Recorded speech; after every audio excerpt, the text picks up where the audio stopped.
So, ladies and gentlemen, dear colleagues and students, I'm Titika Dimitroulia, and I welcome you to the seminar on behalf of Απολλωνίς project. First of all, I would like to thank Professor Aris Xanthos for being with us today. Dear Professor Xanthos, thank you very much for being with us, and welcome to Greece, even via Zoom. I'm really excited to have the opportunity to introduce you and your amazing project, Orange Textable, a software tool that lets the user do visual programming for text analysis to the Greek academic community of language technology and digital humanities. So, Aris Xanthos, who will speak in English, although his name is 100% Greek. He is a senior lecturer in humanities computing at the University of Lausanne. His current research interests lie mainly in the study and development of innovative methods and interfaces for the analysis of arts and humanities data, with a particular emphasis on their textual and linguistic aspects. He is also the author of several open source software products besides the Textable Orange visual programming environment, which he will present us today.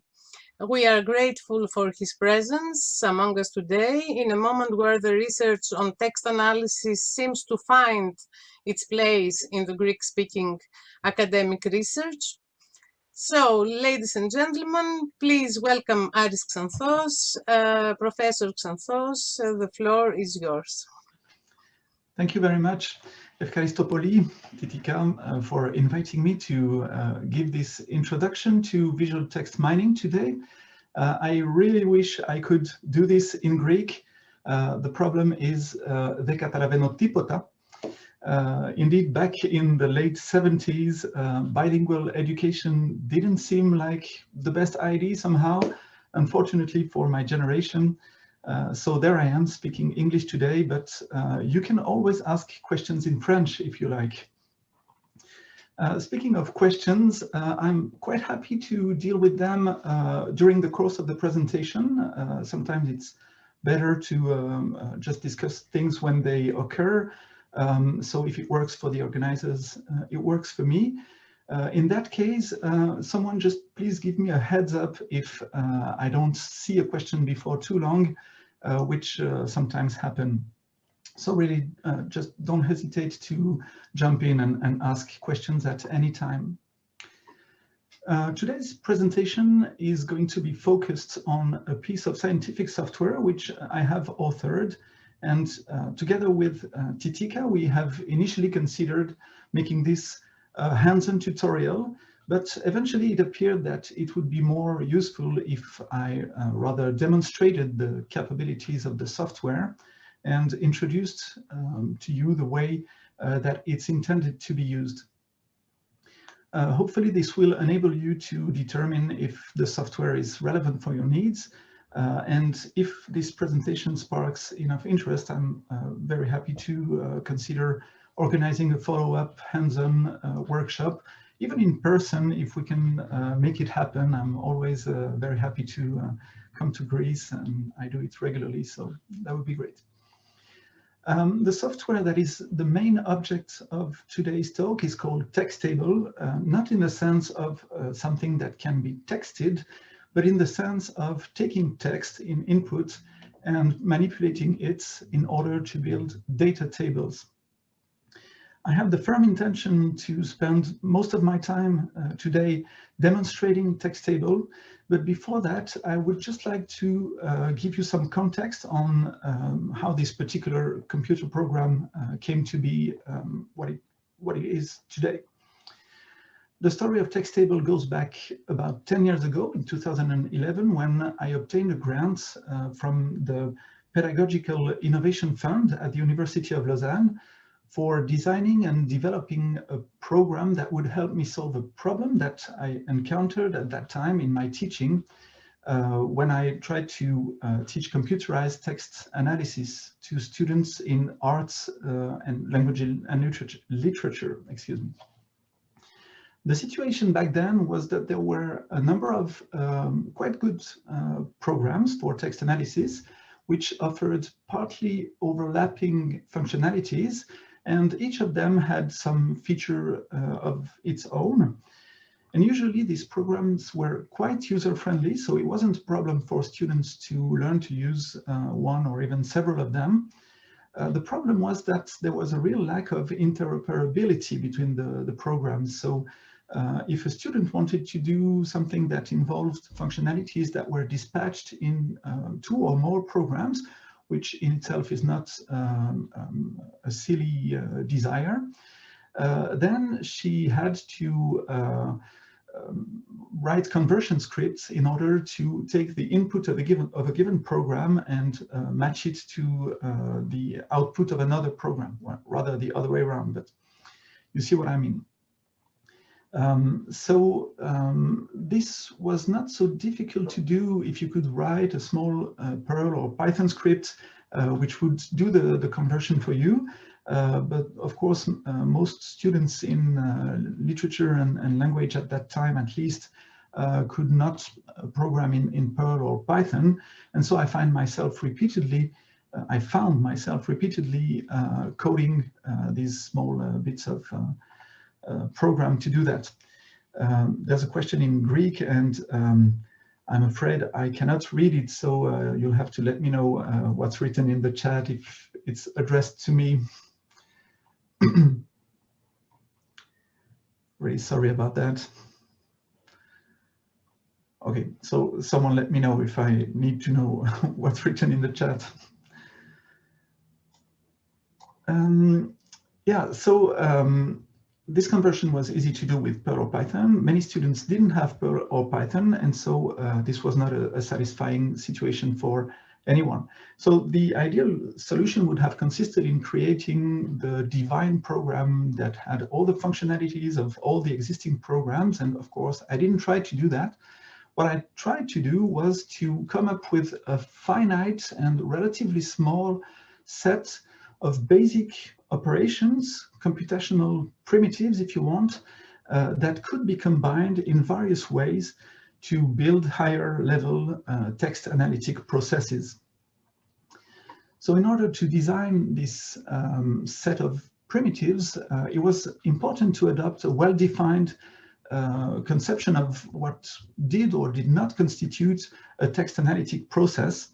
And with regard to this, I made a decision which was, I think, rather unusual and probably still would be today, namely to consider that text analysis proper would end where general data analytics begins, namely with a data table. So my point of view with regard to this was that the core of text analysis consists in taking text and building tables, and whatever we do with those tables, such as clustering or classification, machine learning, whatever you can imagine, all of this is not text analytics proper, but it's general data analytics, which can or cannot operate on data table which have been built on the basis of text. So this was a very useful decision for my purposes because it enabled me to concentrate on the question of going from text to tables and to delegate all the part of general data analytics to software that did that very well, such as R, for example. Another requirement of the software that has had a major impact on its current form is that since it was intended to avoid the need to create conversion scripts in Perl or Python, it was important that the role of coding in the use of the program was as limited as possible. And in particular, it should not be a problem for a student in language or literature to learn to use this program, considering that they usually don't know a fully fledged programming language. This is not to say that I didn't want the user to engage in any kind of programming. Quite the contrary, in fact. After all, the program would provide a number of basic bricks that could be assembled to build higher level processes, but someone's still got to do the assembly right. So the user would definitely have to become some kind of programmer. Simply, I didn't want this programming to be textual in nature, because I think that textual programming is hard for various reasons. First of all, it's error prone. And secondly, there's a relatively steep learning curve, which I didn't want to impose on my non-specialist users. So if you're not a programmer, you're very much in the category of people that this software is built for. So this is why I turned to what is often called visual programming, which is a paradigm where you actually build software, or you build programs in a sense, but you don't do it by writing lines of codes in the traditional sense of programming. You do it by manipulating graphical elements that represent computational processes, and there are various ways of dealing with these elements depending on the type of visual programming that we are concerned with. So as you will see in a minute, you can get a number of things done without a single line of code in Textable. And what you will also see is that some code is needed to take advantage of the more advanced capabilities of the software. The language in which the code in question is written is the language of regular expressions. So I don't know if this is something that is familiar for people in this audience. I imagine that some of you know about regular expressions and some of you don't. If you do know about them, then it will be easier for you to take advantage of the more advanced possibilities of the software. If you don't, you can still use Textable for a number of tasks, but you will likely hit limitations over time. The good news is that it's not so difficult to learn at least the basics of regular expressions, and there are plenty of resources for that online. Okay, so as you may have guessed, I could go on discussing why Textable is Textable for seemingly forever, but I think that this introduction was more than enough for you to understand the context in which the software was created, and I'm sure that at this point you would be glad to actually see some visual programming. So let me share my screen and show you how it looks like.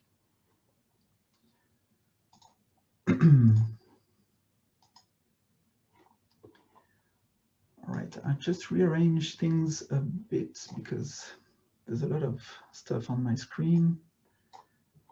Okay, I'll put this here. Okay, can you see my screen at this point?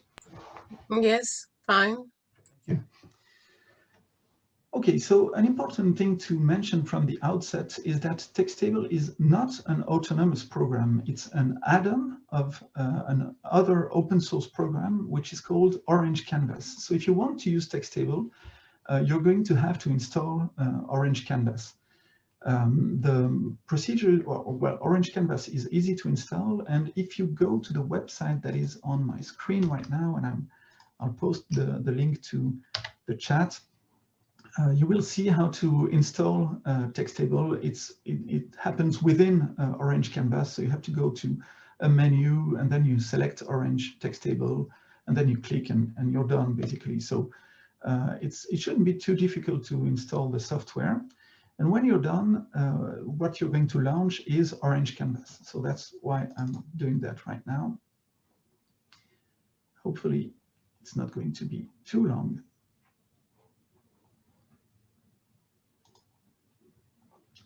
Okay, there we are. So when you launch Orange Canvas, what you'll see is that the main window is divided into two main zones. On the right is a large empty region, which is called the canvas. And this is where you're going to assemble your computational bricks to build your own data analytic workflows. On the left is a list of tabs, which correspond to sets of related functionalities And since Orange Canvas is a general purpose data analysis program, you will find in this list of tabs very broad categories such as data visualization or unsupervised methods and so on. The fact that Textable is integrated in Orange means that we have access to all of these functionalities, so there's plenty of things to do once we have built our data tables. When it's installed, Textable appears as a tab in this list. So let's go ahead and open it. And what you'll see here is a set of 21 icons that represent these basic text analytic processes that I mentioned earlier. In Orange, these units are called widgets, and there are multiple ways to create a copy of a widget on the canvas. The first of them is to simply click on the icon of the widget. So this creates a copy of the widget on the canvas. You can copy several widgets like that, and as you can see, they all appear immediately at the left of the previous one. You can also drag them and drop them on the canvas anywhere you like. And a final version, well, there's more, but let's say a third one for now, is to right-click on the canvas. And here you have the possibility of selecting widgets in this list, which is arranged by frequency and some other criteria. You can also search in there, for instance, for text field or something like that, and then you insert it like that. So these are the ways to create widgets and widget copies. And you can see that we can create multiple copies of them. We can select them individually and move them around. We can also select groups of them and move them around. So it's very flexible from that point of view. You can, and certainly at some point you will, delete them. This can be done either with the contextual menu with a right click like that, and then you click remove, or as you may have seen with the delete or backspace key from your keyboard, unless you're on Mac, and then it's command plus delete, I think. So you can do that this way. The contextual menu offer more options that we will discuss later. Don't hesitate again to stop me if something is not clear. In most cases, we will want to modify the configuration of each copy of a widget that we create. To do that, we simply double-click its icon on the canvas. So as you see here, it opens a window. In the case of text field, the interface is really minimal. It's just a text field in which you can type text like this.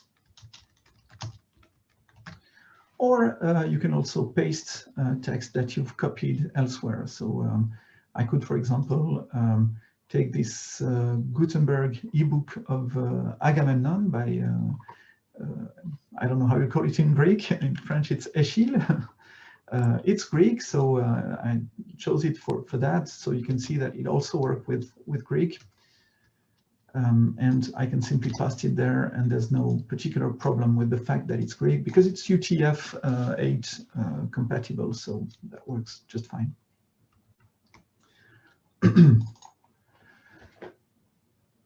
All right, so all widget types also share certain interface elements. They have elements of their own, such as this text field, which is proper to this widget. But there's certain elements at the bottom of the window in particular that are common to all widget types, notably in Textable. There's the send button and the checkbox, and we'll talk about them in a minute. And there's an info box here that gives you some information about the status of the widget. And you might be tempted to click on this show widget help icon, but you will be disappointed because you will be told that there is no documentation for this widget, which is not the case. The documentation exists, and in fact, it is rather extensive. But I have two problems with this documentation. And the first is that the link to open it directly in Orange is currently broken, and I haven't found a way to solve this problem yet. So I'll just passed the link to the documentation in the chat and encourage you to have a look at that. So you'll see that it's quite extensive. So there's a part that is more like a tutorial. Oh, sorry, it's getting started here. There's some kind of recipes in the cookbook, more advanced examples. I'll present you this one if we have the time later. And then there's the reference where each widget is discussed individually. So if I look at text field, for instance, you will see the second problem that I have, which is that the development of the software, although it's not so fast these days, is still faster than updating the documentation. So the documentation is always a few versions behind the actual version of the software. So text field used to look like that previously. You can see that it's not the case anymore. This doesn't exist anymore, for instance, and things have been rearranged a bit. Mostly the information that is here is still relevant, so I leave this online until I find the time to update it correctly. And you will also see that there are many links to other sections, so if you want to see this being used in a given context, you can go to the cookbook and do what's said here. So yeah, even though it's partly outdated, I think it's useful, and I encourage you to have a look at this documentation to look for information when you need some. Okay, so this was about the icon here for getting help. Another thing that is important here, and for the beginning of this talk, I'm a bit forced to talk about things that are not directly relevant for text mining. It's just the basics of visual programming in this environment, but it's important that you know them. So what I want to say is that this info box here is a very useful indication of what you're expected to do at some point. So here it's telling us that settings were changed. So we're expected to click on send where we're done. It's good here because we've already input the data. If we haven't put the data, we would get another message telling us that we need to input some data. And I also wanted to show you that this icon here is actually a reflection of this one here. So this widget, this particular instance, is in warning mode, which means that the user is expected to do something, to provide some information, or to do a certain action. It's going to be useful when we get into more complex things to have this visual indication that this particular widget needs our attention. So we can simply click on send, just as we are told, and when we're done, we have the indication that things have worked correctly. So the text that we have input here has been sent to output. It's 1,303 characters long, and it's a single segment at that point. There's also this checkbox here, which activates the send automatically mode. When you do that, you don't need to click send whenever you change something. It's automatically clicked, if you like, when you do a single change. So if I add new characters, you see that the length of material sent to output here increases automatically. It's very convenient in many situations, and in some other situations it's going to create problems because some widgets may take a much longer time to do their work, and you don't want them to start doing it before you're done with the configuration. So be cautious with clicking or not this information. Here, in this case, there really no reason not to do it. Okay. So at this point, we've seen how to create a widget, how to configure it in a very simple case, and how to send its data to its output by clicking on send. What we haven't seen, and what constitutes the next step here, is to transport the data from the output of this widget to the input of another widget, so that they can start to actually work together. So to take a very simple example, I may want to send the text that I have input here to display widgets and actually view this text in using this other widget. So to do that, I'll create a copy of display here. And what I need to do is to create a connection between them. So this is done very easily. You just need to click on the gray line, the gray arc at the right-hand side of the widget, which is its output channel, and drag it until it's attached to the other widget. And there I release it, and the connection is created. And when the connection is created, you can move it freely, and it remains attached to it. So again, if I show you, that's also the opportunity to show you how to remove it. It's a right click and then remove. So it's a right click, it's a click on the gray arc here, and I go up to the other one and I release it.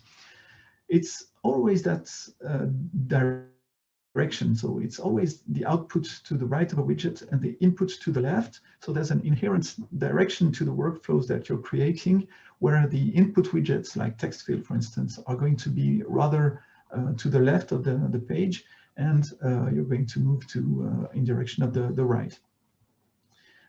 Indeed, if you try to place this widget before, well, you can do it, but as you can see, it's very unnatural, and although it can be shifted up or down for to have some to save some space in some situations.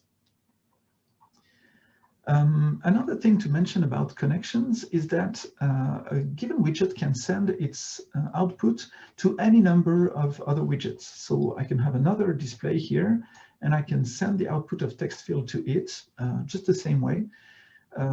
It's going to be the same output in most cases.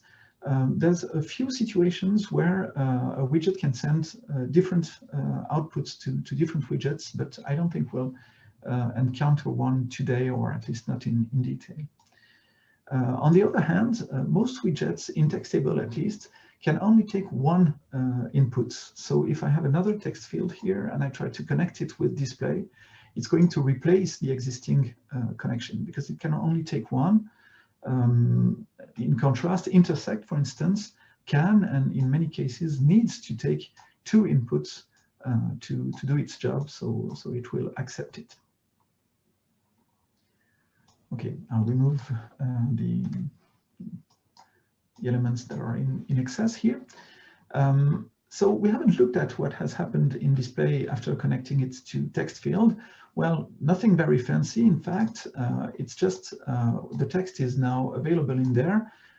I can actually close this because we don't need it now. And you have a few options for formatting it or not, and you can export it either to a file or to the clipboard in order to pass it to another program. If you're going to export it, you probably want to uncheck this box so that you really have raw text here rather than the HTML format that you have in this case. So again, nothing fancy, but you can think of this as your or Textable's hello world in a sense. So it's a very simple program that does nothing very useful except introduce you to a number of basic concepts when working in this environment. So it's a tiny program, but it's complete.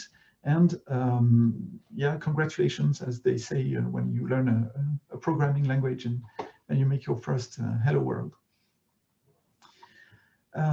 Before I get to the more interesting things that Textable can do with text in particular, let me just add two more points on the general usage of Orange Canvas.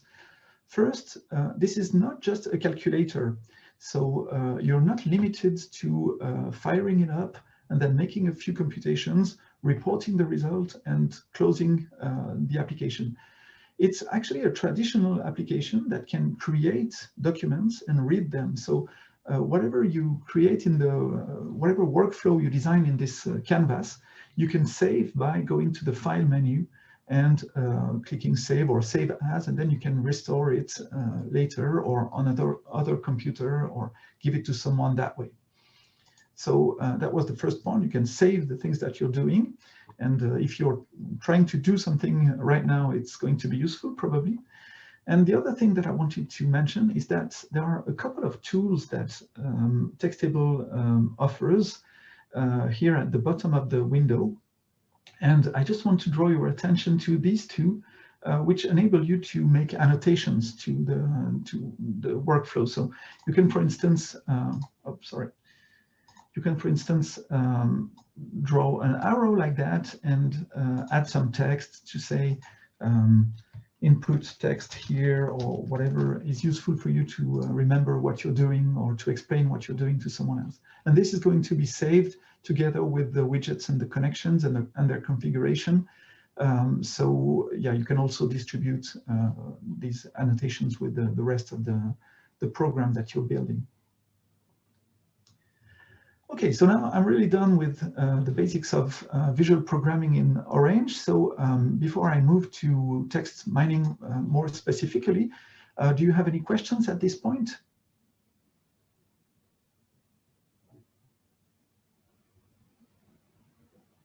Not quite yet, it seems. So if it comes later, don't hesitate to tell me. Okay, so let's do some visual text mining now. First thing first, we're always going to want to, can we do the same with HTML? Sorry, the question arrived just a few seconds later. Yes, absolutely. I'm going to say that in just a second. So you're saying import HTML, I'm assuming. And yes, you can import HTML. And I'll say a word about that in a second. Thank you. So we're going to import text, that's for sure. Can't really do any text mining without text. And there are mainly three ways to do that in Orange Textable. You can type or paste text in text field, as we've done previously. Besides simplicity, this has the advantage that the text data that you import that way is going to be saved with the document. So if I save this now with the introduction of the theater play in there, then this text is going to remain in the document, and if I give the document to someone else, they will find it in there. Of course, this is at the expense of the weight of the document, which is going to be larger because it has this data with it. Alternatively, if your data is in a text file, then you can use this widget, text files, and you can it's very simple in terms of configuration. You just browse and locate your file, and when you're done, in principle, it's going to auto-detect the encoding. If it fails, which didn't happen often to me, then you can select other encodings in there, and when you click send, your data is imported. Maybe I can just make a quick parenthesis to mention that this widget, just like many other widgets in Textable, has an advanced settings mode. And in this mode, you're going to be able to do more advanced things or more diverse things. I won't do much of that today because this is really an introduction, but I just want to show you how it looks. So if I click on this, you see that I have a more complete and complex interface with the possibility to add a number of sources. And I see that my father is actually in the audience. Yasu Dimitri, salut. Sorry for that. I mean, sorry for saying hello. Merci de ta visite. So yeah, there's more that you can do than in the basic settings case, of course, and I will let you discover that, or we'll do that at some other point. I just wanted to point this possibility to you. So you can import text with text field, with text files, and there's a third possibility, which is to use the URLs widget, which, as its name indicates, is going to take an internet location in there, so the address of a web page, for instance, and it's going to import it, provided that the web server allows for that, which is not the case of every web server. Some of them want you to access them via a browser, but if they don't have this limitation, you can get the HTML material that way. So that's the answer to the question that was asked before. Not only can you input HTML, but you can actually directly get it from the web using this widget. On the other hand, and this is also a response to the previous question, you're going to have to deal with the HTML yourself. So there's nothing in the program that is going to extract neatly the text that is in your web page. You're getting the raw HTML code with the tags and everything that's in there. So you will need to use the widgets of Textable to deal with it. And most of them are meant to do just that. So if I have the time later, I hope to give you a small example with URLs. We'll see if that's the case. But for now, I will stick to the text field method for inputting data. And let me just remove some of the things that are not useful anymore. So for this example, I will use the text of Moby Dick, which you can find on the Project Gutenberg. And I'm going to paste again the address on the chat. So if you go there, I assume that you know the Gutenberg project website. There's lots of electronic text that's freely available from there in good quality transcriptions. So yeah, it's really an interesting source for anyone working on text. And if you go to this page, you will see that there's always some material at the beginning of the text that is not really part of the text. It's a header, and there's also a footer with legal indications. So I'll try to find where the real beginning of the text is. It's a bit further here, chapter 1, loomings. I'll start here, and I'll go up to the very end of the text, which is way down there. And suddenly I'll be in the footer, and I'll just have to go back a bit. Here I am. Okay, this is the text. I can simply copy it and paste it in text field here. And as you can see, it's 1,200,000 characters, and there's no particular problem for the program to deal with this amount of data. It could deal with more than that, indeed. I haven't found a limit yet, but yeah, certainly there is one. But you can tell me if you meet it. Okay, so now the text is in Textable, and we can deal with it. Whenever we import a string in Textable, it is initially considered as a single segment. That's what's indicated here. So it's treated as a unitary object. And there's not much that you can do with a single segment besides displaying it, which I can do here in display. It's going to take a while to open it because it's bigger, but yeah, that's about all that you can do with a single segment. If you want to do anything useful with them, you're going to have to split them into smaller units. And there's a tool that is really dedicated to this operation in Textable, and this tool is the segment widget. So I'm creating a copy of the segment widget, and I'm open its configuration. And as you can see, the default is to segment into words, but you can also segment into letters, into lines, or you can use a regular expression. So I leave it to the default for now. I'll just note that the definition of words here is a continuous alphanumeric sequence of characters. So it means that anything that has space in there is going to be cut at that point, space or other non-alphanumeric characters such as parentheses, punctuation, and so on. And it includes, on the other hand, numeric characters and the underscore. So sometimes there can be some slightly unexpected behaviors due to the definition of alphanumeric characters, but in general it works reasonably well. And I will connect my text field to segments. So I'm told that I need to, click send when ready. I'll again just click send automatically, and you see it's relatively fast. I get the information that in this data there's 215,000 segments that correspond to the definition of words that I indicated previously.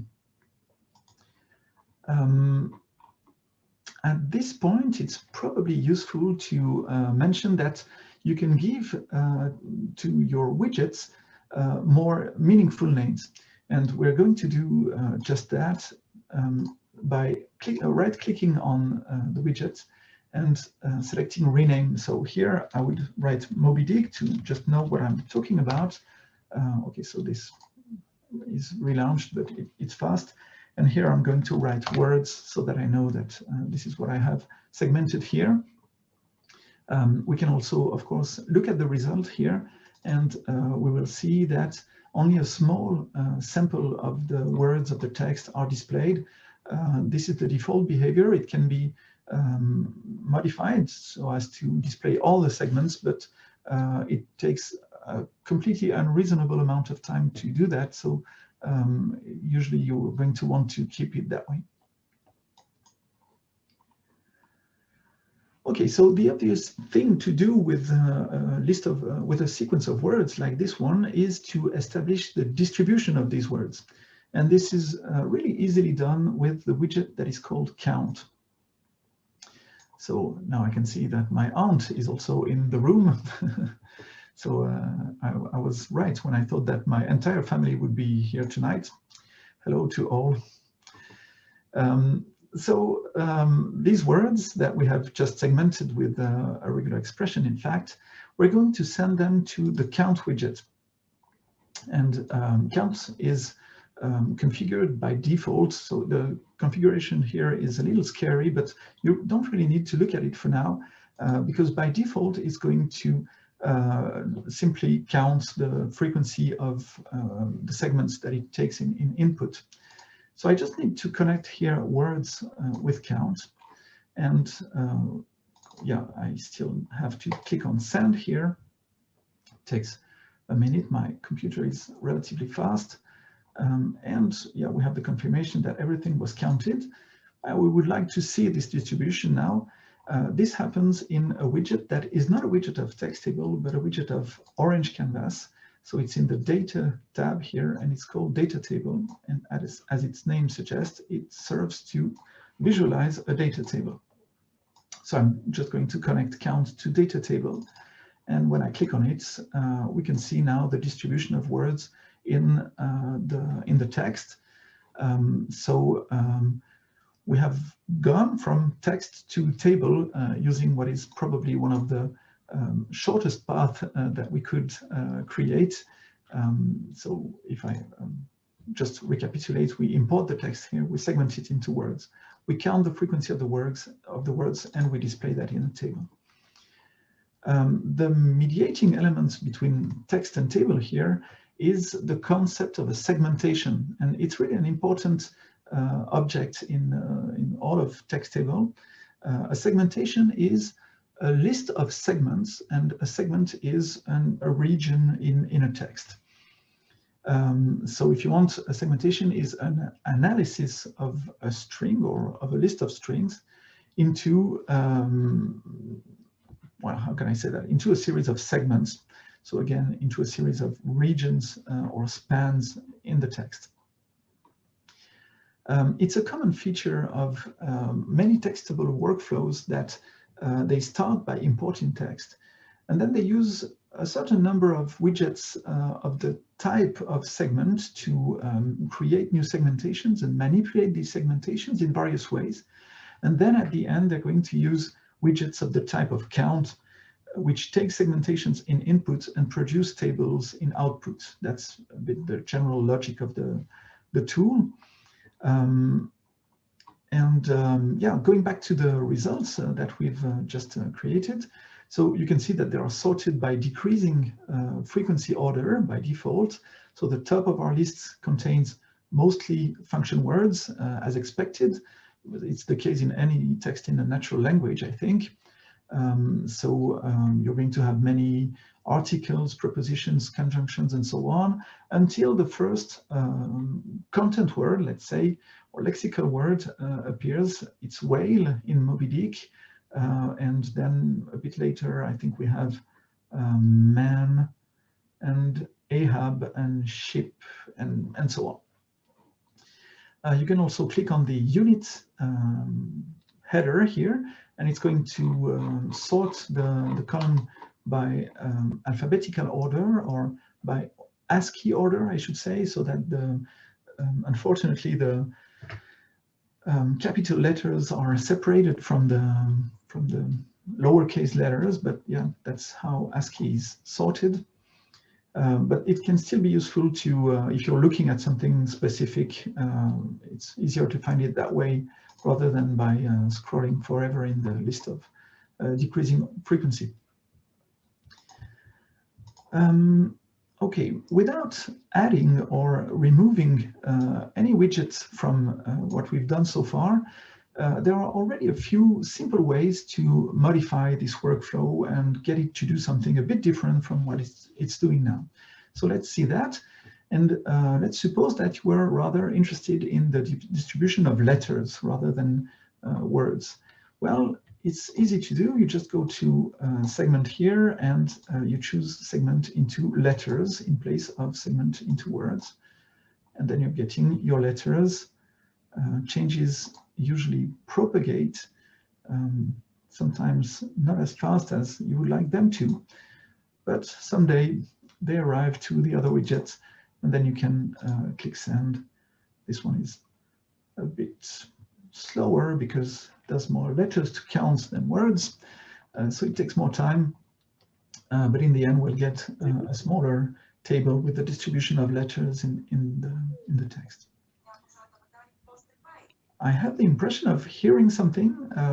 It's not a question, right? Ορίστε. Τώρα που το πήρα, το πήρα. Αν μήπως χαμένος ατένει. Γιατί ρε παιδί μου. Γιατί βάζεις τα χέρια σου να... I bet this is my family. Okay, I muted them. Thank you. Always a pleasure. It's been a while, by the way. Okay, so here are my lectures counted, and you get a distribution of theirs.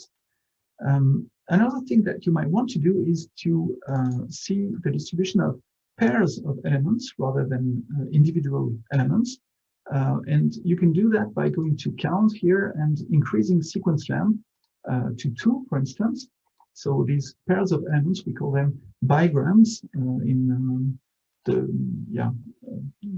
jargon of text analysis. And yeah, you're going to see in a minute how it looks like. So yeah, these are just examples of how easy you can modify the program that you've built by just changing a few parameters in here or there. So here's the distribution of bigrams, letter bigrams. We could do that with words too, and we could do that with any kind of segments that we create using the program.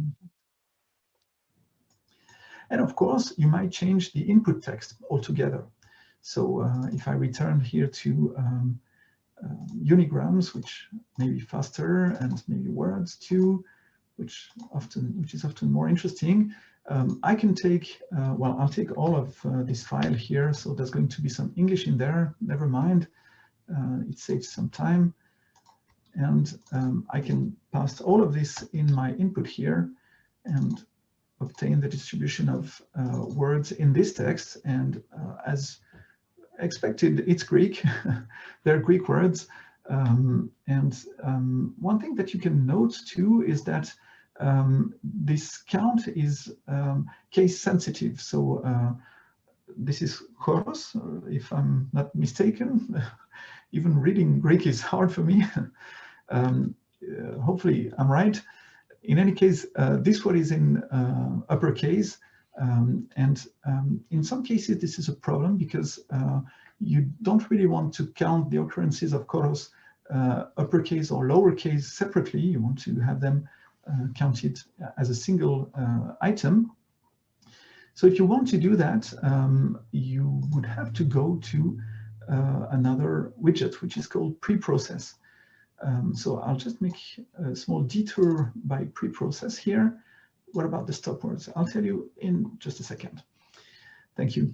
And I'll click on transform case here to go to lowercase. I could go to upper if I wanted, and click send.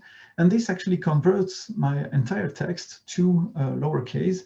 So now I can replug it if you want in the workflow. And so in this case, I'm going to have only lowercase words in there. So chorus is here, and I don't know if there were occurrences of chorus in lowercase, but in any case now they're all lowercase. Stop words, yes, good question. You can do it, and I will show you how. I'll make this relatively simple because I don't have a list of stop words on the top of, under my hand right now. I'll just return to English if you don't mind, because it's going to be easier for me to find stop words in English than in Greek. So yeah, we would pre-process just the way we did so far. And then the question that Titika is asking is, how do you remove from these words that we have segmented here a selected list of words that we're not interested in? Or how do we filter the list of words to keep only those words that we're interested in? So typically, stop words, this refers to the top of the list of the distribution of words that we've seen before. So things like the, of, and so on, which we're not really interested in many applications, and we want to remove them. So an easy way to do that is to just list them in a text field. So I'm going to call this one stop list. So I'll just list a few of them.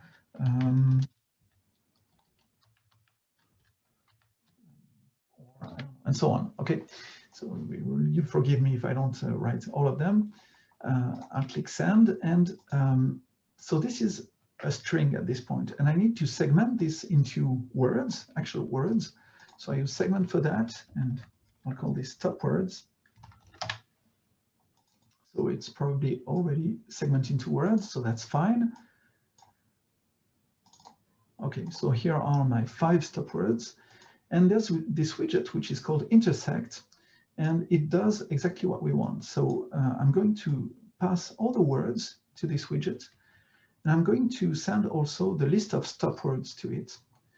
And then we'll have to configure it in such a way that it only includes the element of words that it excludes, yeah, that's what I have to do. It excludes the element of words that are in stop words. And as you can see, you can do it the other way around, so that you can choose only the elements that you want to include. I can show you an example of that in a second if you want. So if I click send now, our 200,000 words roughly are going to be quite a bit less. Yeah, not that much lesser, but still. If I, oh yeah, but that's also because this is a very short list of stop words. So if I had a longer list, many more words would be removed.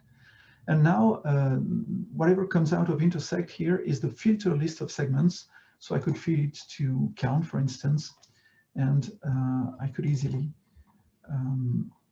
operate on them rather than on words, and get the distribution of words without those that were excluded from here. So here we don't have the or of which were in my list. So that would be an easy way to do that. And of course, you can put anything in there. It doesn't have to be a list of stop words. It can be a list of whatever material you want to exclude or include. Can we search for morphemes? Oh, this is harder, much harder. The problem is that there's no lexical resource in the software at this point. It's language agnostic, if you want. Well, there's some resources, and I'll say a word about them, but they don't do morphological analysis in the sense of morphological decomposition, which I think is what you want to do. To cut, for instance, I don't know, a word that is on my screen right now, sensitive, into sense and it and if, for instance, or something like that. Yeah, we can lematize. I'll get there in just a second. I'll just finish with the morphemes. If you're interested in that, there is an additional add-on here, which is called Textable Prototypes. And don't hesitate to get in touch with me, and I'll tell you how to install it if you like. Here's my email address in the chat, if someone has questions afterwards. In this widget are some additional and more experimental widgets. Some of them, most of them in fact, have been created by my students, so that's why they're a bit more experimental, and I advise you to proceed with caution. Some of them work quite fine, others less so, and I don't always know which ones. So yeah, use at your own discretion. But in there is a widget that I created, which is called Linguistica. And this one is based on methods for the unsupervised morphological analysis of text. So if I try to send the list of words here to Linguistica, we can see what happens in there. So I happen to have made my PhD thesis on unsupervised morphology learning. So that's why there's such a widget in there. If I click on send, hopefully we'll get some useful results. We'll see. Yeah. It's going to take some time. It may have been a mistake to start to do that. It sometimes happens. No, it's absolutely not simplistic. It's very important questions to ask, Titika. Yeah, oh, okay. It's not that bad. It's arriving. Okay, so here are my words. And if I look at a word that is morphologically complex, such as what? Is there any such word in there? Concerning, for instance, yeah, okay, it has found that it should be divided into concern and ing, and it has found that a number of other words have the same pattern of inflection, and you can also go and see the paradigms that it has found. So it has found, for instance, that all of these words can combine with null, ed, ing, s, and it did that without knowing that it's English or anything about English, in fact. So it just takes the text and runs heuristics on there and tries to decompose words in ways that are that make analogy appear. So yeah, so to finish with this question, there's a bit of work that you can do in the sense of searching for morphemes, but this is still quite experimental. Now let me get back to, yeah, you're welcome. Let me get back to the question of lemmatization. So that's what Titika just asked. I'll maybe just recall what lemmatization is, just in case everybody's not familiar with that. So it's the idea that words in a language belong to a certain generic form. For instance, I don't know, belongs, well, no, that's a bad example. For example, decompose belongs to the verb decompose, such as decomposing and decomposed, and yeah, there's not much morphology in English, so it's hard to find a really meaningful example. You have a lot more of that in Greek, but I'm not going to try to make Greek inflection right now. But yeah, that's so the lemma of a word is the basic form. Traditionally, it's the infinitive for verbs, and it's the masculine singular for nouns and adjectives. In Greek, there's going to be case, if I'm not mistaken, that adds to that. So lemmatization is the process of associating a word with its lemma, and it's useful for a number of things because it enables you to make searches or queries that don't take into account the inflection. You could search for decompose and you would find decomposing, decomposed, and so on. Yeah, there's a number of uses to that. So the answer is yes, you can do that. It's actually in the tree tagger widget. So you may have heard of tree tagger, which is a very popular free multilingual tool for morphological analysis. So it does part of speech tagging and lemmatization. And if it's installed in your computer, you can access it by using this tree tagger widget. I can show you how if you're interested. So I would just go directly from the raw text here to tree tagger. You need to have language parameters installed. So in here I have only these three, but there's more available on the website. So I'll take English. I don't know if it works for Greek in Textable. I think there's a Greek version of the parameters, but I have never tried it. So that's going to be for you to try. In principle, it should work with any parameter file.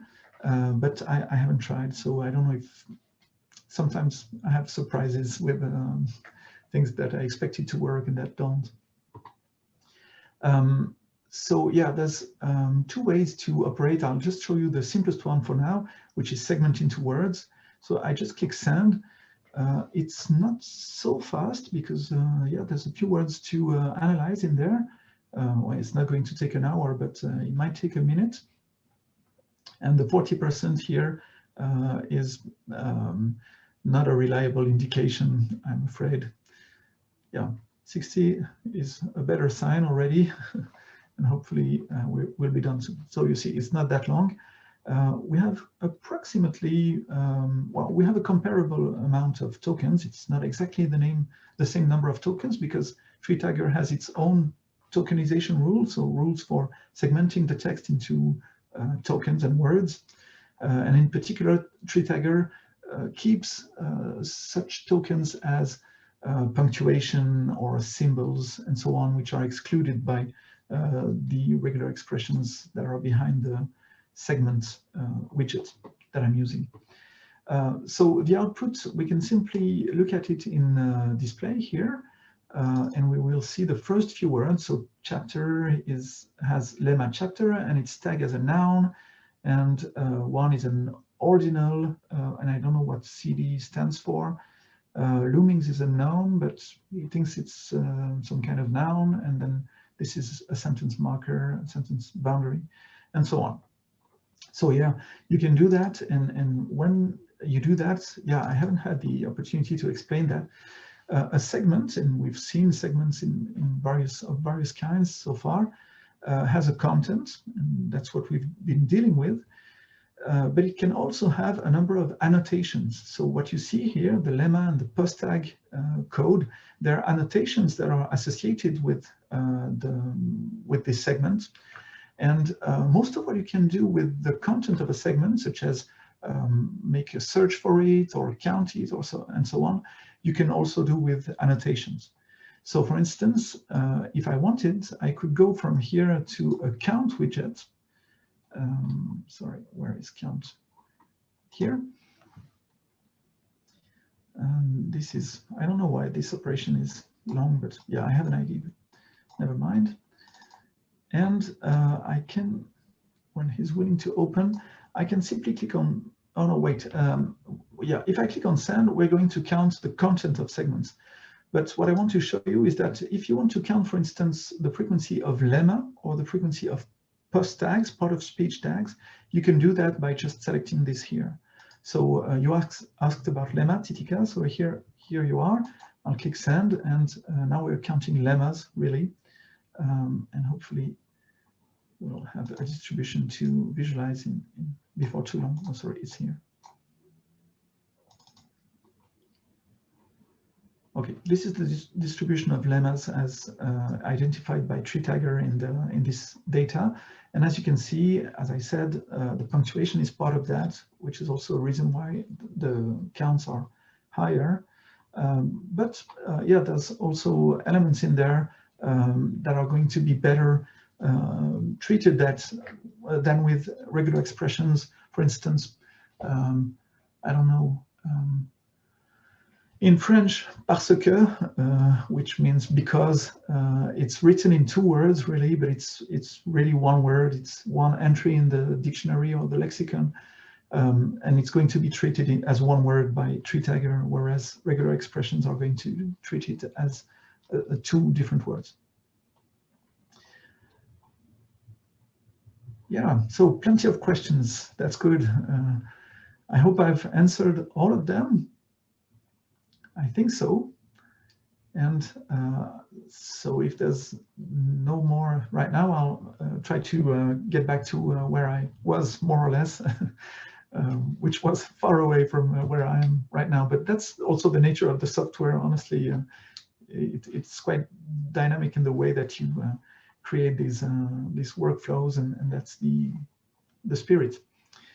Yeah, I just wanted to show an example. So when you asked about stop words, Titika, I was going to show you the other way around. So if you want to select a subsample of words and just count these words, you can do just the reverse. So suppose that we're interested in the few frequent lexical words that we've seen before. So there was whale, man, sheep, and Ahab, which is the name of the whale hunter.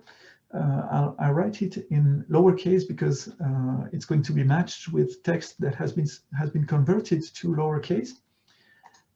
So I can send that to the output. I can segment it into words, and in intersect here, I can do just the other way around. So rather than excluding the words that are in the list of stop words, which shouldn't be named stop words anymore because that's my query terms now if you want. So yeah, I'll briefly do that because otherwise we don't know what we're doing anymore. So that's the query lists. I should have ticked that. And these are query terms. So this also illustrates why it's important to give meaningful names to these widgets, because otherwise things become unreadable. So now we can choose to include from the list of words only those that are in our list of query terms. And if I click on send, this should be relatively fast because there's many less of these words now than before. Yeah, if in passing we can note that it's 2,680 occurrences, which we can count and with which we can build a restricted distribution that way. So yeah, I was going to show just the opposite example than stop words if you want, but it's really the same principle.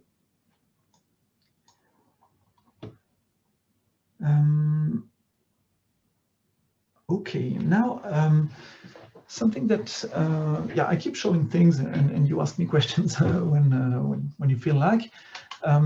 You may have heard or you may be using in other programs what we call a concordance, which is the list of all the contexts in which a given token appears, and it's useful to examine what this token is, how it's behaving in the text. If you want to do that in Textable, you can. You just have to use the context widget here. Okay, and you need, why did context just disappear from my screen? This is very unusual. I'll try to do that again. I'm a bit surprised that it should have, yeah, okay. For some reason, context is unhappy with me right now, so I may not be able to demonstrate it. Yeah, sorry about that. I don't know what's wrong with it. Yeah, some other day I'll show you. These are the joy of open source academic software development and demonstrations too. Anyway, so yeah, okay, what I would have shown you is that you can do very flexible concordances, and you can also look for collocations. So a list of collocation is a list of the terms that are overrepresented in the context of another term. And yeah, you also do that with the same widget in Textable. Okay, so these are just a few examples of how you can analyze text data in Textable without using the power of regular expressions. Now I'd like to give you a sense of how you can go beyond these basic uses by using regular expressions. I won't give a real introduction to these because I don't have the time to do that today, but I will briefly explain what these expressions are doing at the same time as I forget it, as I write them. Okay, long day here in Switzerland, in Greece too, even longer, in fact, 1 hour longer. Okay, so first, let me show you how regular expressions enable me to replace the functionality of other widgets in a more convenient way. So here we have those 3 widgets here, which I select, which are,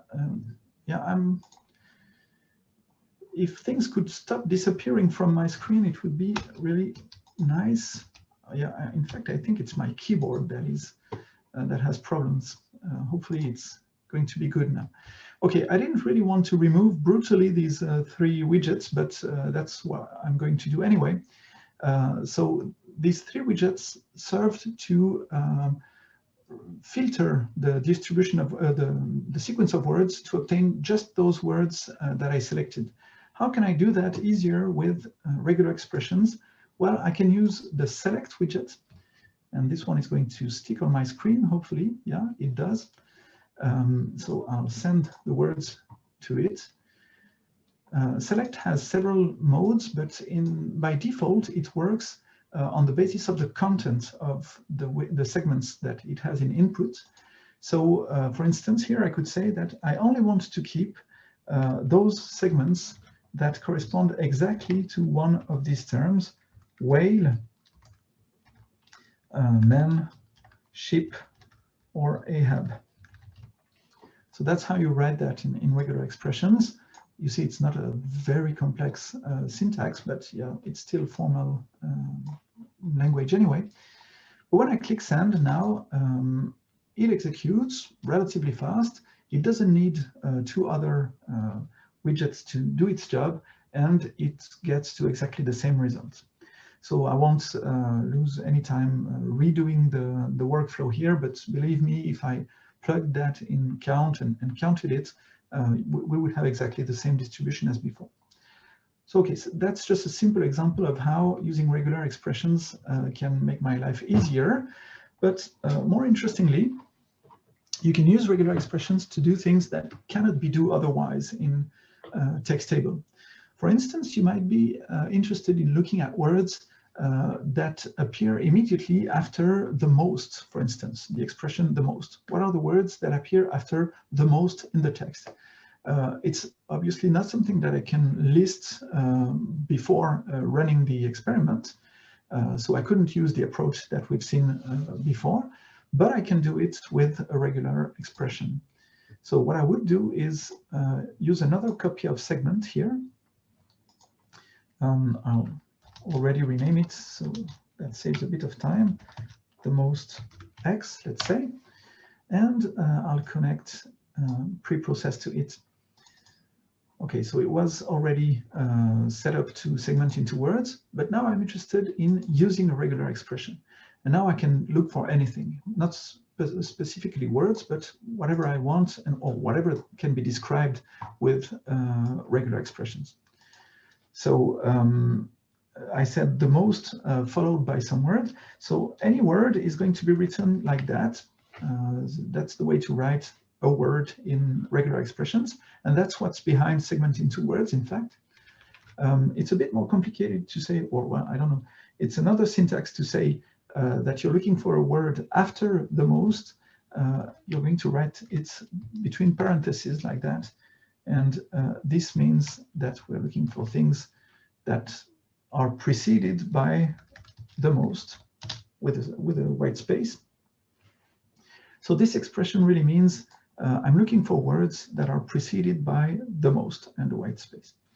And I have no idea about what words I'm going to get with that, but I can execute it, and I find 89 such words, which I can then plug into count to look at their distribution by just selecting here the right segmentation, so the most X, and now I get my list. So the most poor, the most appalling, the most violent, the most terrific, the most terrible, and so on. So these are the words that occur after the most, and as you can see, we could not discover that with the approach that we used previously, because we needed to know beforehand the list of words that we're looking for. So you can do such things with regular expressions, and hopefully again you can see that it's not impossible to learn to write that. It's not Python. I mean, it's just jokers, if you want it, or wildcards, as we call them in English. Joker is in French, essentially. Yeah, I have no idea, in fact, if people in the audience are familiar with regular expressions, but hopefully some of you are. And if not, I think it's still interesting to see examples of what we can do with them. One of the most useful applications of regular expressions in Textable is to use them to segment a text into sections that can be identified by some kind of regular pattern. So for instance, you may have noticed when I input the text in there that the chapters of the book begin with the indication chapter in uppercase, and then a number, and then a title. So we can use that to segment the text into chapters using a regular expression. So I'll create a new instance of segment to do that. I'll work directly on the unprocessed text because I want to use the fact that they're in uppercase. Okay, so in this segment, that is going to give me chapters. Let me write that. Chapters. Oh, here we are. It's again going to be use a regular expression as a mode, and the expression is going to be a bit more involved. Yeah, maybe your eyes will hurt a bit. What we need to say here is that we're looking for text that either begins with chapter or with epilogue. Yeah, there's an epilogue, bad luck for me. This has to come immediately after the end of a line or the beginning of the text, so, which would be written like that. And I'm going to look for something that starts that way and that stretches up to the next occurrence of the same thing. Also, after a new line, do I need the new line here? Yes, I think I do. New line or the beginning of the text, but can possibly be followed by the end of the text. So there's a chance that what I'm looking for is not followed by chapter or epilogue, but just by the end of the text. So this would be this final case. And all of this here, I have to indicate that this is what we want to follow our text, which is written like that. And for good measure, I still have to add an option, which is not very important. So I won't discuss it here. So that's, if I'm right, because I'm a bit improvising here, that's the regular expression that I'm looking for, hopefully. So I'll do enter, and we have 135 segments, which is not bad at all. I think I'm missing one segment. I'm not sure which one and why. We can actually look at that with display. That's really the point of display. It's to look at the stuff. I'll just leave that on the screen in case you're still looking at it. Oh, sorry. I have the two of them. Okay, so I have chapter 1. I don't have the epilogue, in fact. So yeah, that's what I'm missing here. I'm not sure why I don't have it, but I'm not going to spend much time trying to figure that out. This is essentially what I'm supposed to do. There's a small mistake in there, and with some time I would find it, but yeah, we don't have enough time. So my text is now divided into 135 chapters, and that means that anything that I did before, such as looking at my select words here, for instance, Ahab and so on, I can do now at the scale of individual chapters. So let me illustrate that by plugging chapters into preprocess. This we don't need anymore.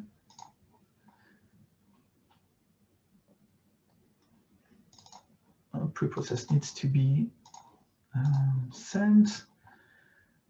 And if everything works fine, we're going to have our words here. In principle, not much less than before, unless 1 or 2 are in the epilogue, which is possible. Yeah, we did lose 2 segments, in fact, which are probably in the epilogue. And I can send that to count. If I also feed count with this division into chapters, oh no, wait, sorry, this is a mistake. I have to take it from the preprocessed version here.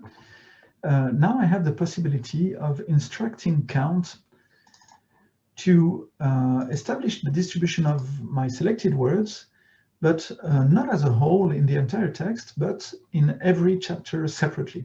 So I would say that my contexts are defined by a containing segmentation, which is the segmentation sent by preprocess, in my case, this one. And that's it. Yeah.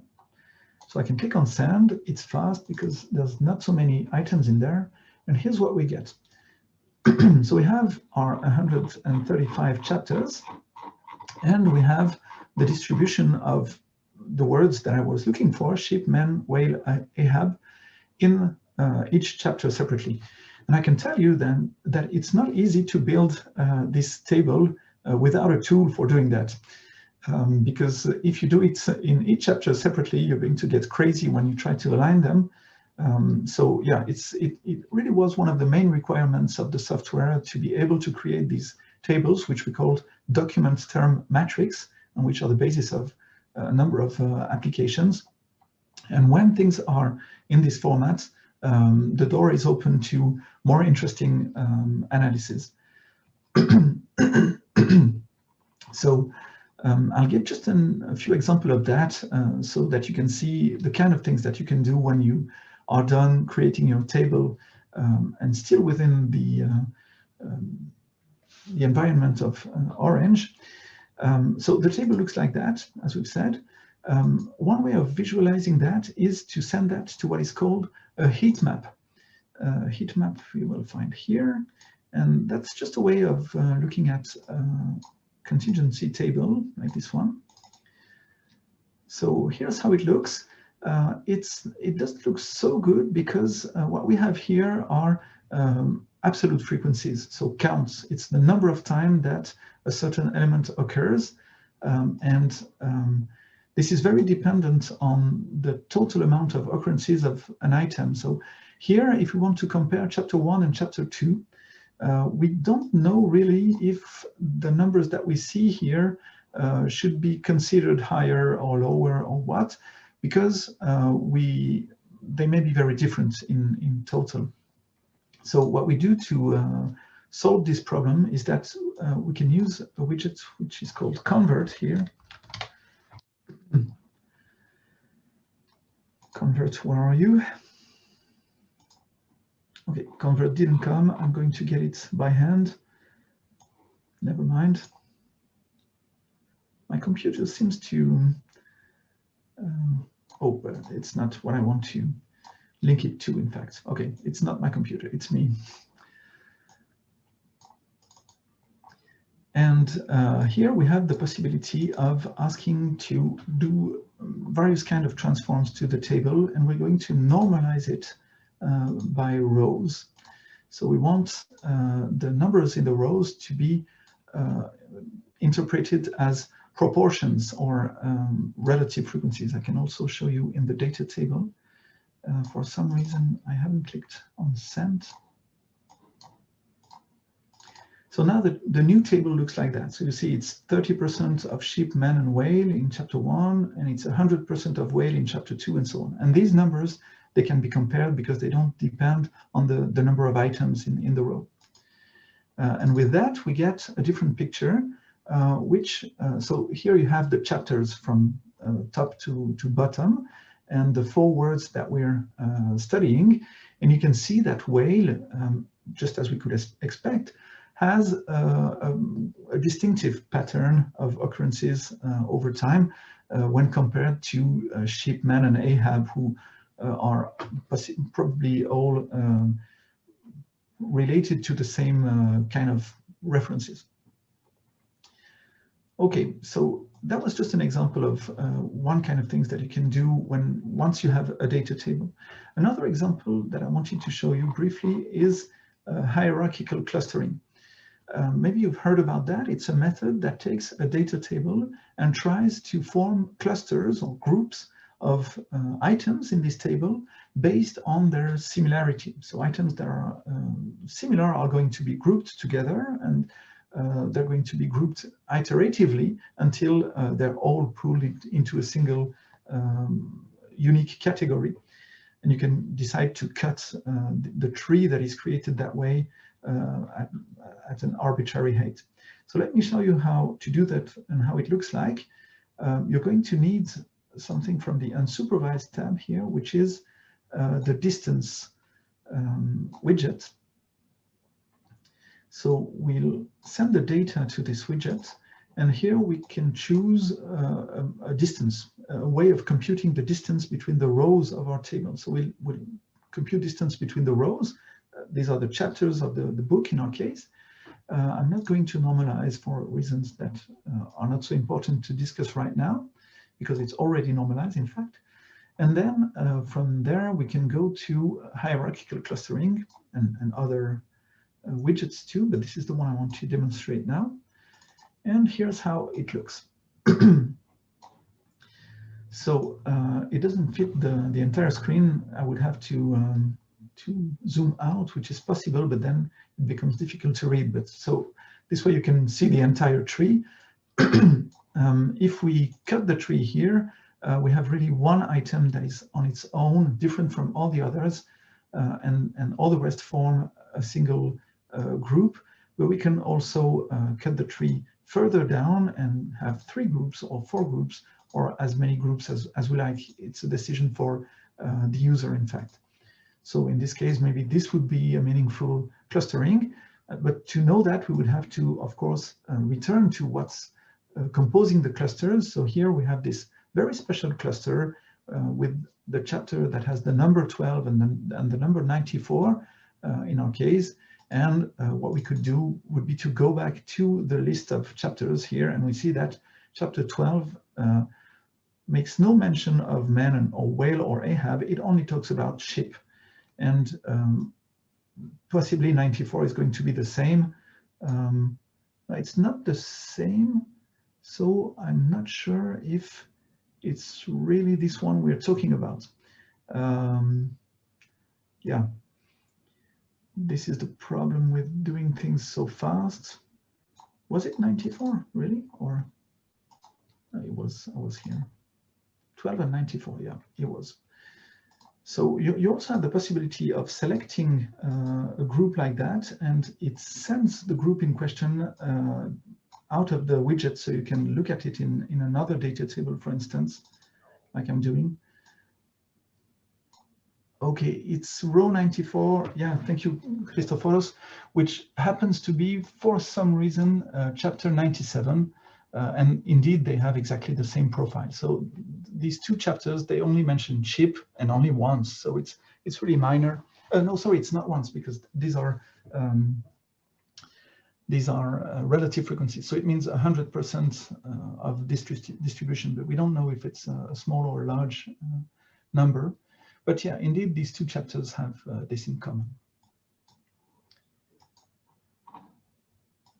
Okay, so what time is it? I still have a few minutes. I wanted to do these examples of how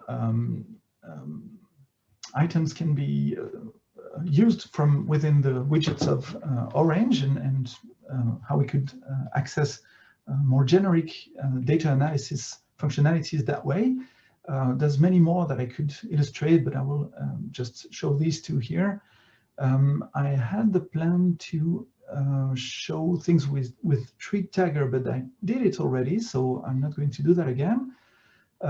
So what I can do now, if you feel like, but I don't know how you feel like, because maybe you're tired, or maybe you have plenty of questions that you would like to ask now, so let me know what you want. I have a few more examples that I can show. They're already built, so I wouldn't have to build them in front of you. I would just open a document and comment it for you. The first of them is something that has to do with political discourse, because I was told that some of you work with this kind of data. So it's an analysis of not the minutes, but yeah, in a sense, the minutes of the plenary session of the European Council, which takes place right now, or has taken place this week. And it would show you how to work with URL and what you can do with XML data, because the data in question is XML. Yeah, probably that's the next thing I would propose to you if you want me to do that. So let me know. Shall I go ahead with that, or can you already not hear my voice anymore after 1 hour and a half of continuous talking?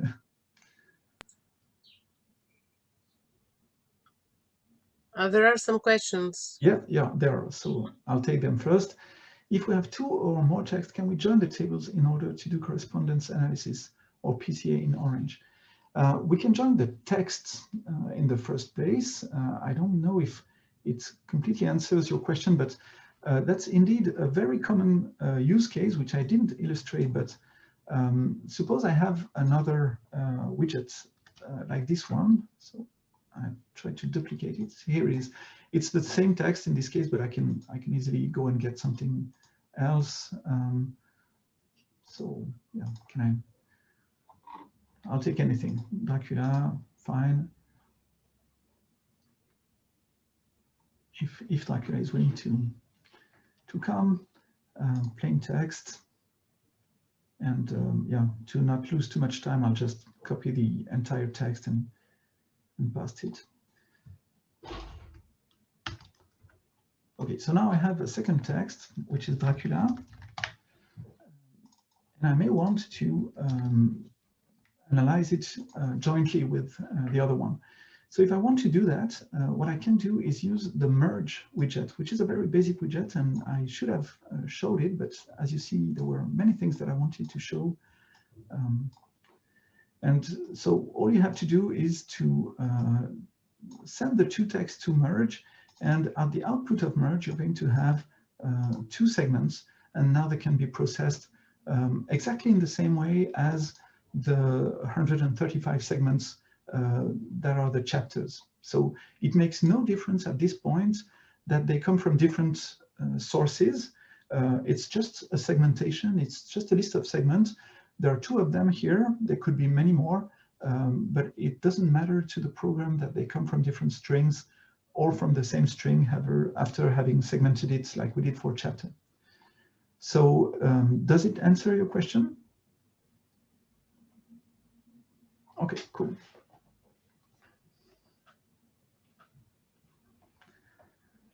Maybe there's another question. If you want to avoid an entire example, you're welcome.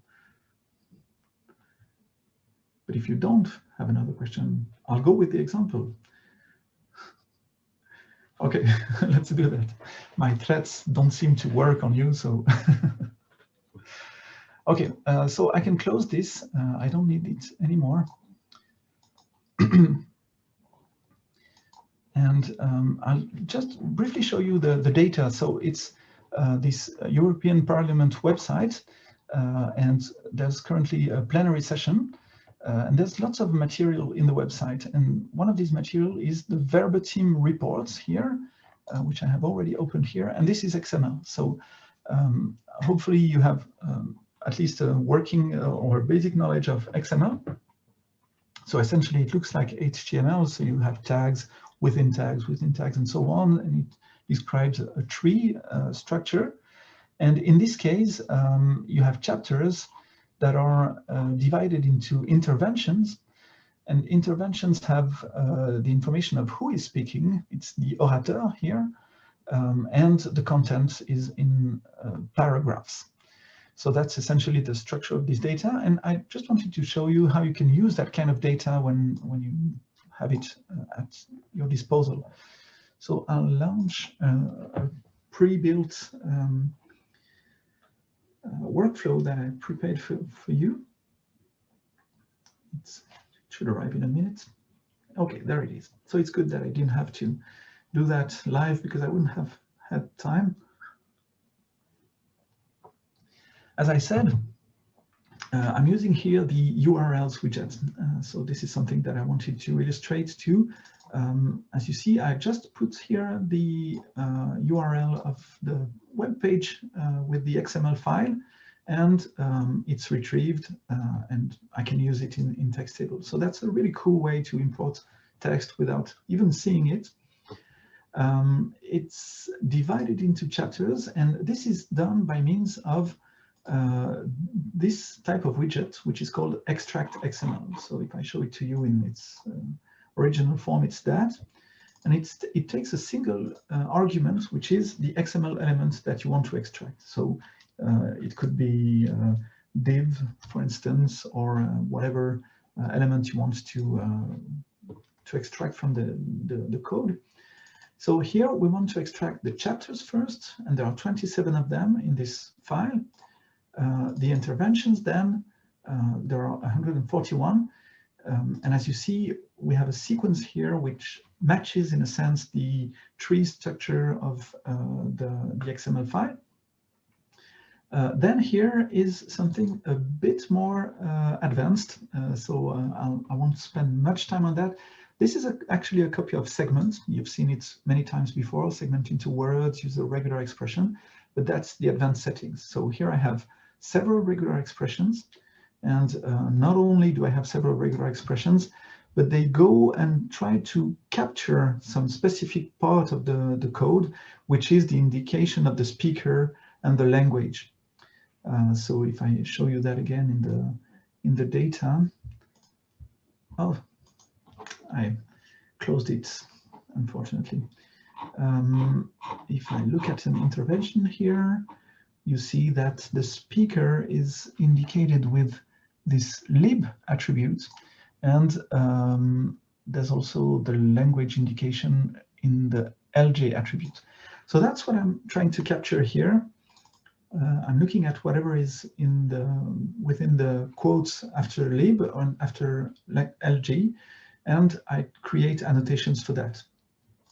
So the output of this, I can show you if you want, in a display, is the rest of the XML, because it's still there, but I created these annotations that I'm going to be able to use, just like I used post tag or lemma previously. So I know that this is Italian, and I know that this is David Maria Sassoli. Then there's paragraphs, so I'll extract the content of paragraphs, and I convert them to lowercase, and I divide them into words. So it's a smaller corpus, about 35,000 words.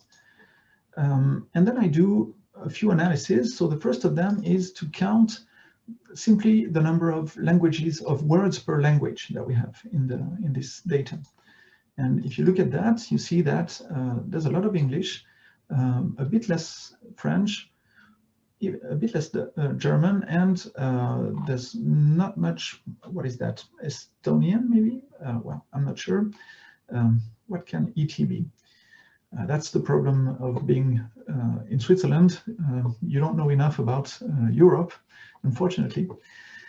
So anyways, what you can see here is that there is a very strong contrast between languages that are very much used. Of course, English is not surprising, but French, German are very dominating. Spanish is quite present. Italian, where is Greek in there, by the way?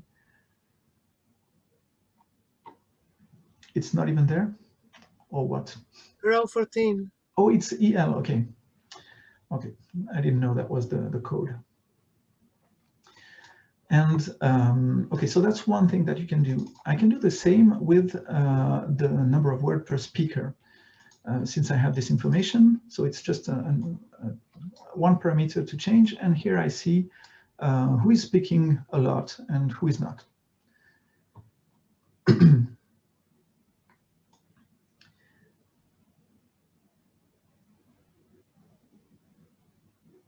So this guy seems to be your representative. I don't know if there's another one, but yeah, he is rather talkative. Could speak a lot less. He could also speak a lot more.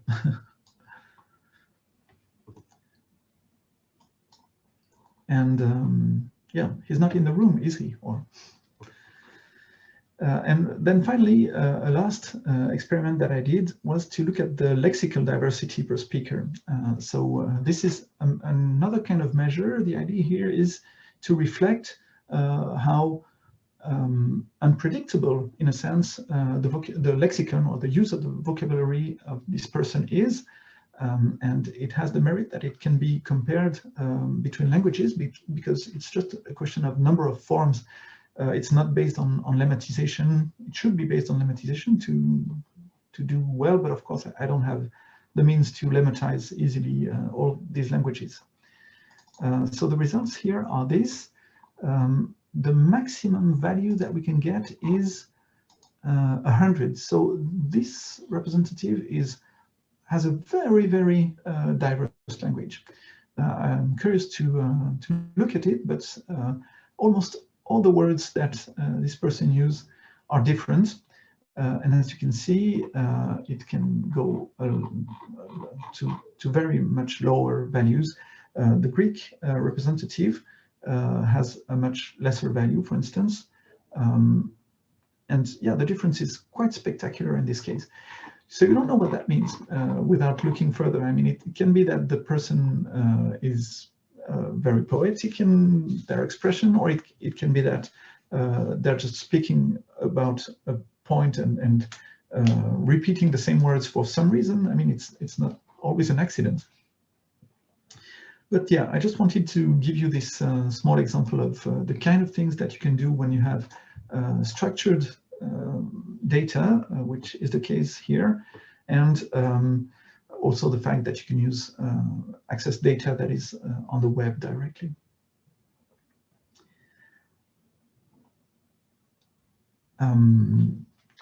There's more that I can show, but I'll just leave you breathe for a second and see if there's some question that pops up.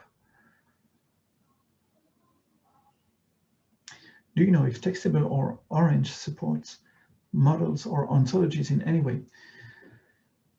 I know that Textable doesn't. I don't know about Orange, but I don't think so. I'm thinking about ontologies in the sense of WordNet, for instance. I'm not sure what you mean by model. As you may have seen, there is a model tab here, but what they mean by model is essentially supervised learning in the sense of neural networks, SVMs, decision trees, and so on. So it's this kind of material that they design that they refer to by the term model. I suppose it's not what you mean if you associate that with ontologies. Okay, you're welcome. How can we save our work? Yeah, that's the most important question, maybe much more than all the tricky things that I want to demonstrate. You just go to File, and you have Save here.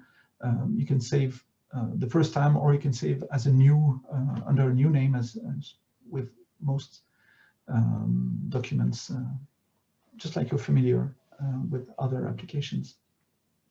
And then you can go to recent files and so on.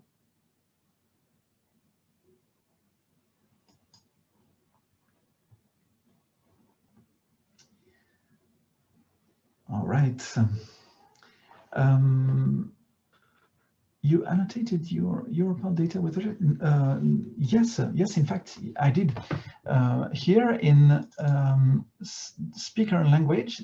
So as I said, this is a copy of segment, and these are regexes. So I did a mix here of XML parsing, extraction, if you want, and regex annotation. So that's one thing that you can do with the advanced settings mode of segments, and I'm glad you're asking. You can not only define regexes which are going to segment the text into the substrings that match your regexes, you can also add information in the form of annotations to these segments. So that's exactly what I did here. To do that, what I have to do is, so I would write the regex here. So, okay, suppose that I've just written that. And here in annotation key, I would have written speaker. And here I would have written &1, which means the first parenthesis in the regex. So whatever was corresponds to this in my regex is going to be the annotation value of speaker. So we can do any annotation we want with regex. Well, that's probably too strong as a statement, but you can indeed, I mean, whatever you can capture with a regex, you can convert it into an annotation. I would say that. So it has to be in the text in a sense. So if I took a theater play like we had before, you're going to have an indication that choros says a certain text. Well, then you can, if you can capture that, and probably you can associate the string choros with the string of text that you have captured that way. So it takes some proficiency and practice with the regexes, but yeah, we can get there at some point. And it's really a powerful thing. Okay, so I see that I only have a few more minutes to do a lot of stuff. There's mainly two more things that I wanted to say, and it's just to, many people will probably think that it's overkill, and just a few more we say, okay, wow, you can do that. So I'll just, if you allow me, Titika, say very briefly these two things. Thank you.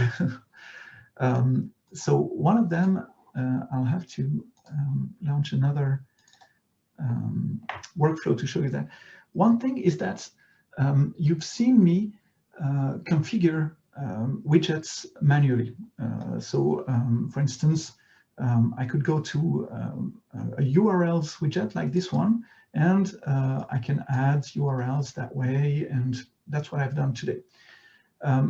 When you've done that, you can export the result of this work into a file, and then you can re-import this file into the software and possibly share it with someone else, or re-import it in another widget of the same type. So that's a way to not have to redo again and again the same tedious manipulations. If I want to have 10 URLs in there, I'm happy if I don't need to type them, or 100 for that matter. Okay, so this is possible, but what is really cool, I think, is that you can actually, since all these widgets are really sending text to one another, you can actually use them to send text to other widgets, but not in the sense of data that these other widgets are going to analyze, but in the sense of configuration information. So that's what I'm doing here. I have this URLs widget, which is empty, and I'm going to fill it automatically with other widgets. So if I show you here, this is just an URL.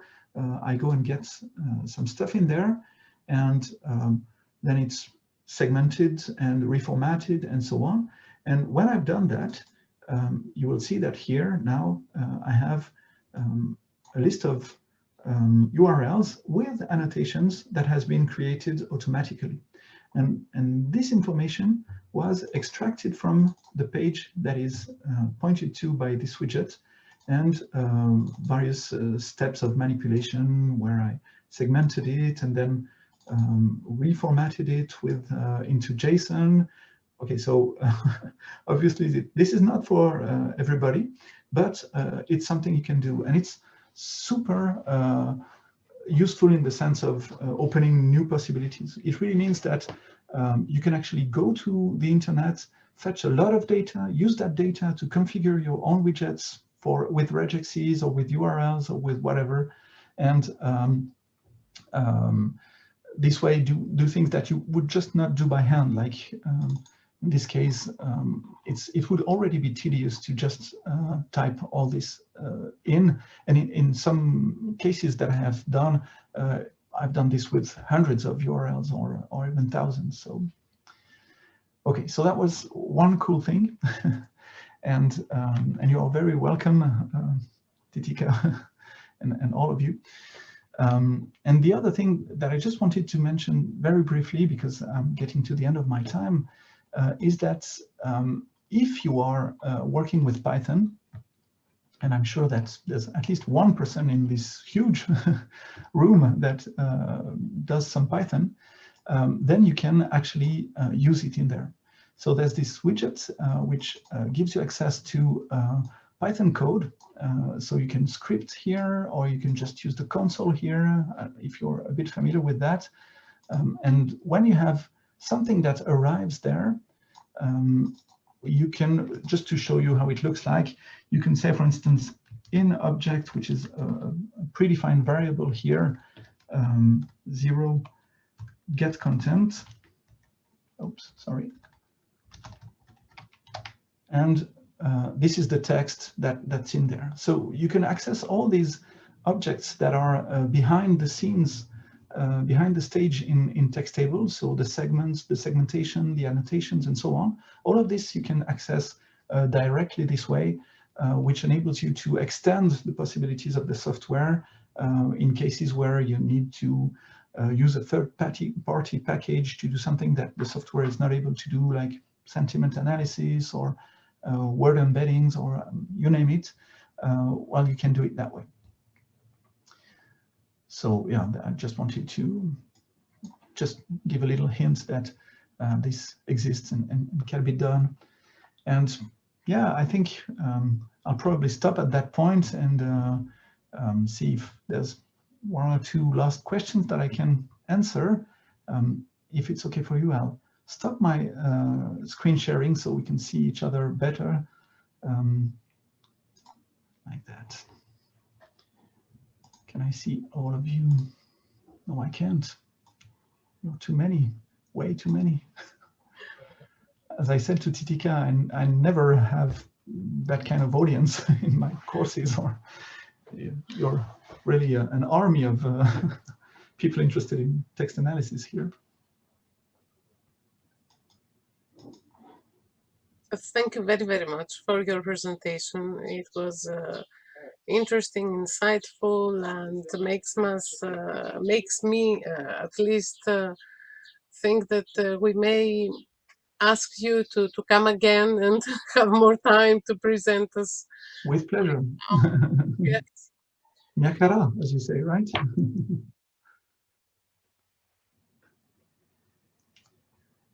So yeah, thank you to all of you for your participation and questions, and de rien. And I'm very happy to keep this discussion going on. And if you want to, if you have questions about the software, don't hesitate to write to me.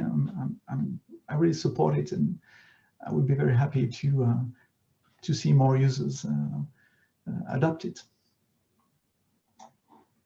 The problem is always the Greek language. Greek Tiger doesn't support it.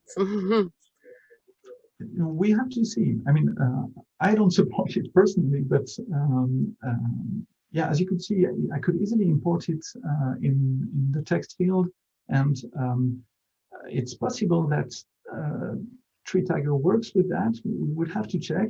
There's also Spacey that can be used. I didn't show you that, but and possibly Spacey has Greek parameters too.